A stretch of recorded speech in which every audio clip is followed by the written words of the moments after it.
રાજકોટ શહેરમાં રોગચાળો વકર્યો છે। આરોગ્ય કેન્દ્ર મુજબ છેલ્લા સપ્તાહમાં 1083 શરદી ઉધરસના કેસ સામે આવ્યા છે। સામાન્ય તાવના 725 અને ઝાડા ઉલટીના 242 કેસ નોંધાયા છે। સામાન્ય તાવ 1518, ઝાડા ઉલટીના 454 કેસ નોંધાયા। ટાઇફોઇડનો 1 કેસ અને કમળાના 4 કેસ નોંધાયા છે। રાજકોટથી સમાચાર।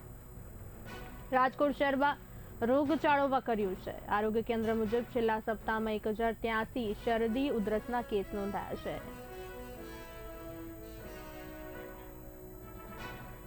રાજકોટ મહાનગરપાલિકાની આરોગ્ય શાખા હેઠળના વિવિધ શહેરી પ્રાથમિક આરોગ્ય કેન્દ્ર ઉપરાંત પીડીઓના પેકેજ ખાતે નોંધાતા જે IHIPના આંકડા છે મુજબ જોઈએ તો ગત સપ્તાહે વેક્ટરબોર્ન ડિસીઝ એટલે કે મચ્છરજન્ય કોઈ પણ રોગચાળાના કેસ એટલે કે મેલેરિયા, ચિકનગુનિયા, ડેન્ગ્યુના કોઈ પણ કેસ નોંધાયેલા નથી। આ ઉપરાંત જોવા જઈએ તો પાણીજન્ય રોગચાળામાં ખાસ કરીને પાણીજન્ય અથવા અન્ય રોગચાળામાં જોવા જઈએ તો શરદી ઉધરસના 1083 કેસ છે। સામાન્ય તાવના 725, ઝાડા ઉલટીના 242 કેસ અને સાથે સાથે કમળાના 2 કેસ અલગ વિસ્તારોમાં નોંધાયેલા છે। જ્યારે ટાઇફોઇડનો કોઈ પણ કેસ કે મરડા કે કોલેરાના કોઈ પણ કેસ છે ગત સપ્તાહે રજીસ્ટર થયેલ નથી।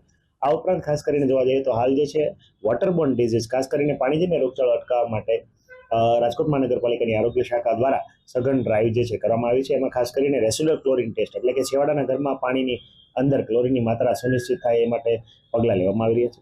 સાથે સાથે વોટર વર્ક્સ ડિપાર્ટમેન્ટ સાથે અને